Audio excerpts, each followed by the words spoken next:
네, 고위공직자 범죄 수사처 공수처장 후보 추천위원회가 오늘 오후 3차 회의를 열고 이른바 끝장 토론을 벌입니다.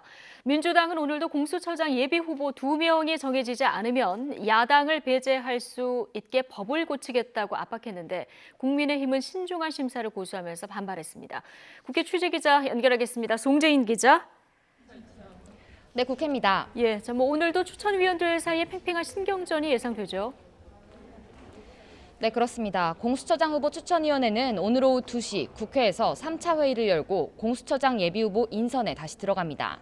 오후 시간을 모두 비워두고 만나는 만큼 저녁 늦게까지 마라톤 토론이 벌어질 수 있는데요.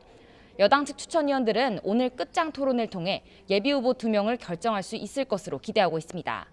여당 측 추천위원은 YTN과의 통화에서 8시간 넘게 진행됐던 지난 회의에서 후보들의 재산과 변호사로서 수임한 사건 내역 등 기본적인 신상은 모두 공유됐다고 설명했는데요.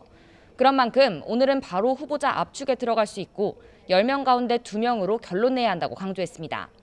하지만 야당 측 추천위원들이 강도 높은 심사를 고수하는 상황이라 쉽지만은 않을 것으로 보이는데요. 야당 측 추천위원은 YTN과의 통화에서 추가 자료를 받긴 했지만 사안에 따라 후보들의 설명이 또 필요할 수 있다며 추가 논의 가능성을 열어뒀습니다. 선입견으로 어떤 후보를 배제하는 것 자체가 졸속 심사라며 후보군 압축에도 신중한 입장을 보였는데요. 여당 측의 신속론과 야당 측의 신중론이 오늘도 치열하게 맞설 것으로 보입니다. 네, 오늘 결론이 나지 않을 가능성이 커 보이는데요. 그럼 이후에는 어떻게 되는 겁니까? 네, 이후엔 공수처법 개정을 두고 여야의 격돌이 예상됩니다. 민주당은 오늘 회의를 공수처장 예비후보 2명을 정할 마지노선으로 제시하며 합의가 안 되면 다음 주 예정된 법제사법위원회 소위에서 공수처법을 개정하겠다고 경고했는데요. 이낙연 대표도 직접 압박에 나섰습니다.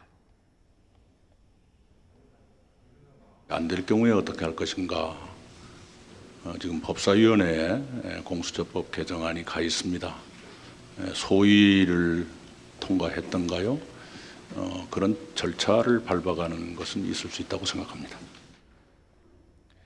네, 법사위 소위에 올라가 있는 법안은 공수처장 후보 추천위원회의 의결 정족수를 7명 중 6명에서 5명으로 낮추는 내용인데요. 이렇게 정족수 기준이 낮아지면 야당 측 추천위원 2명이 동의하지 않아도 공수처장 예비후보를 의결할 수 있습니다.